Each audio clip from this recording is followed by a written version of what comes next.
Hello! Welcome to my vlog. అమ్మాస్ first international trip. నాకైతే చాలా చాలా హ్యాపీగా ఉంది. ఎవరికైనా ఉంటది గదా! మనం అబ్రాడ్‌లో ఉంటే పేరెంట్స్‌ని తీసుకెళ్తే బావుంటది అని. So, it's kind of dream అనమాట. మా మమ్మీని తీసుకొని ఎళ్తున్నాను ఇప్పుడు. మేము ఇండియా వచ్చాం గదా! ఇండియా నుంచి ఎళ్ళేటప్పుడు మాతో పాటు అమ్మని తీసుకొని ఎళ్తున్నా. మా అమ్మ మాత్రం నాకన్నా వాళ్ళ మనవడి కోసమే వస్తున్నా, మనవడితో ఆడుకుందామనే హ్యాపీగా ఉంది. సో, ఈ ఢిల్లీ ఎయిర్‌పోర్ట్‌లో ఇది.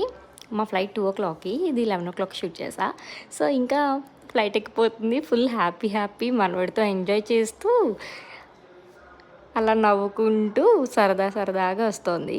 మేము వచ్చింది ఎయిర్ ఇండియా ఫ్లైట్‌లో ఢిల్లీ టు జేఎఫ్‌కే అనమాట. సో, ఫ్లైట్ చూసి అమ్మో! చాలా పెద్ద ఫ్లైట్ ఇది అని అన్నదనమాట. ఫ్లైట్ ఎక్కినప్పటి నుంచి ఇంకా ఫుల్‌గా మనోడితో ఎంజాయ్ చేస్తూ హ్యాపీగా ఆడుకుంటుంది. మా బేబీ 4 మంత్స్ ఓల్డ్ కదా! సో, మేము బ్యాసినెట్ సీట్ తీసుకున్నాము. మా ఇద్దరికి ఇక్కడొచ్చి మమ్మీకి అటు సైడ్ ఆ ఇల్లు వచ్చిందనమాట. అలా కూర్చొని వ్యూని ఎంజాయ్ చేస్తూ లాస్ట్‌కి అమెరికా వచ్చేసింది. అమ్మో! ఇంక ఈ అమెరికాకు ఒక దండం బాబు ఇన్ని గంటలా అని అంటోంది.